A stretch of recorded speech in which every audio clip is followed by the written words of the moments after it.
আজকে আমি পাঙ্গাস মাছের মাথা এবং মাছ দিয়ে ফুলকপি এবং লাউ রান্না করব।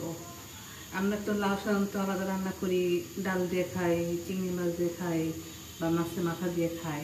তা আমি আজকে লাউয়ের সাথে ফুলকপি অ্যাড করেছি এবং মাছ একটু ভিন্ন রকম মাছ, পাঙ্গাস মাছ মাথা এবং মাছ। আমার কড়াইটা গরম হয়ে গিয়েছে, এখন আমি তেল দিয়ে দেবো।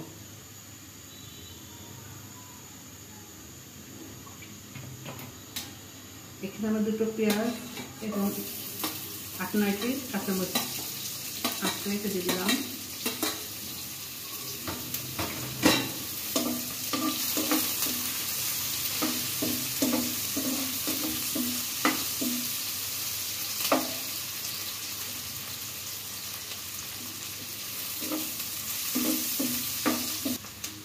এক টেবিল চামচ রসুন,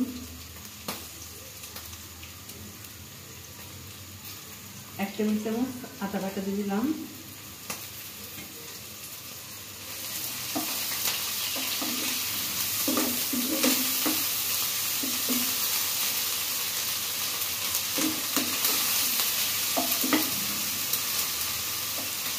আদা রসুনটা ভাজা ভাজা হোক, কিন্তু আমি গুঁড়ো মশলাগুলো অ্যাড করে দিই। 2 চামচ হলুদ গুঁড়া, চামচ যেহেতু আমি বেশি দিয়েছি এই জন্য 1 চামচ একটু ভরা মরিচ গুঁড়া, ধনিয়া গুঁড়া 1 চামচ এবং স্বাদ মতো লবণ। যেহেতু লাউ একটু লবণ বেশি লাগবে।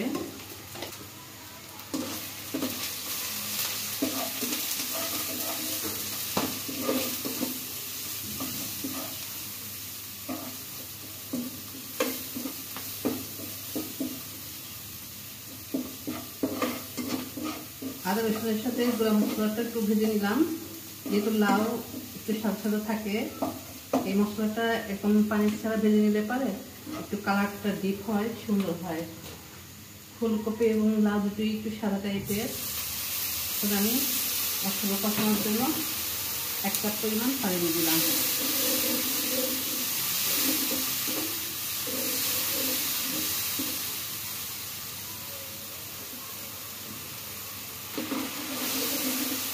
আমি এই মশলার ভিতরেই মাছের মাথা মাছগুলো দিয়ে কষিয়ে নেব।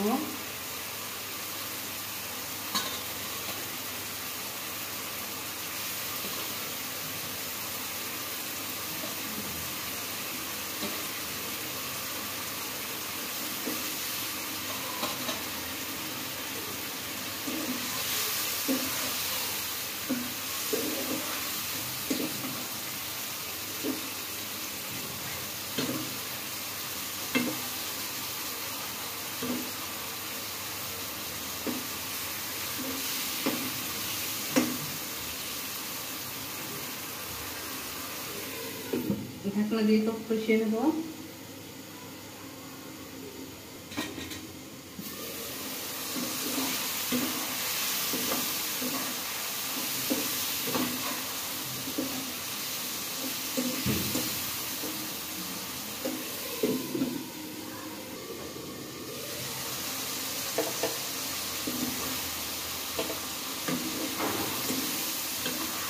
মশলাগুলো আমার কষানো শেষ। এখানে যে মাছগুলো আমি তুলে রাখলাম,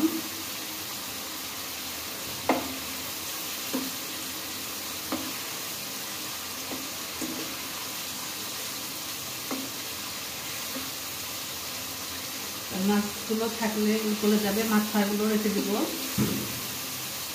মাছ যদি একটু মাথা ভাঙা ভালো হলে এটা খেতে টেস্ট হয়। মাছগুলো রাখলাম আর এই মাছের মাথাগুলো থাকলো। লাউ এবং ফুলকপি দিয়ে দিব।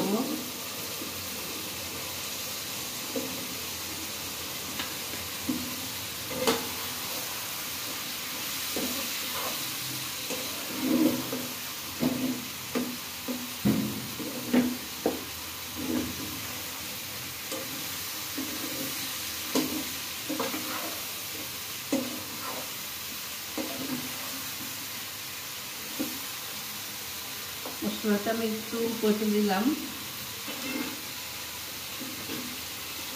লাউটা কমে যাবে অবশ্য।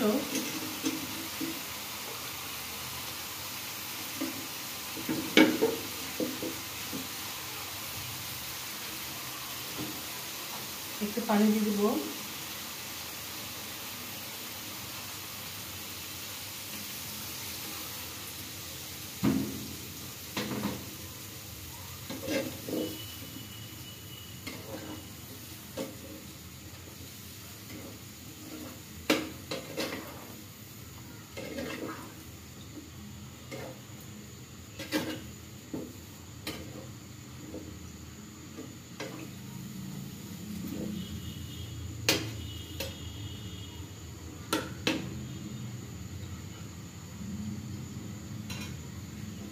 ঢাকনা দিয়ে ঢেকে দেব। কমে আসলে আমি মাছগুলো দিয়ে দেবো, তারপর কমে যাবে।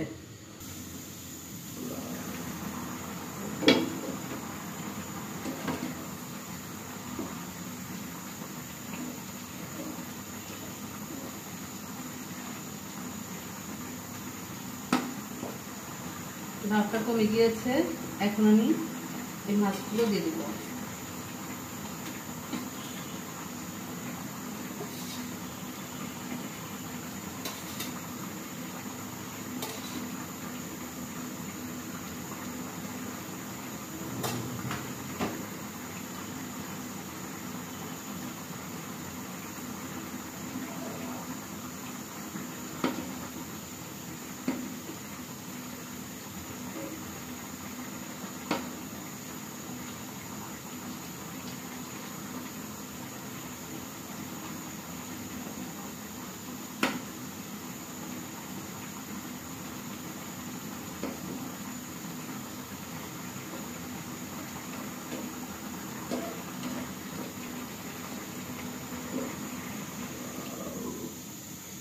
ঢাকনা দিয়ে আমি আর কিছুক্ষণ রান্না করব।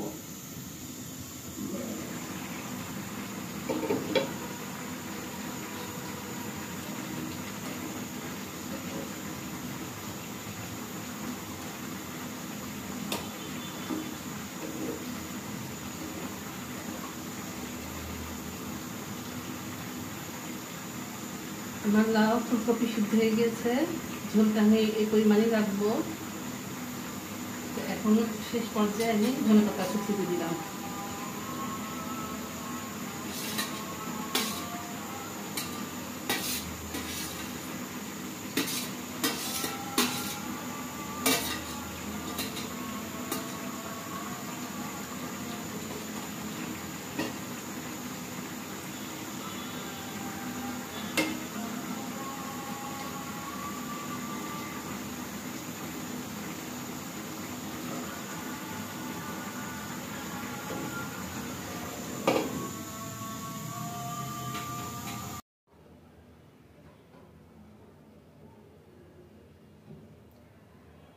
লাউ দিয়ে পাঙ্গাস মাছ এবং পাঙ্গাস মাছের মাথা রান্না।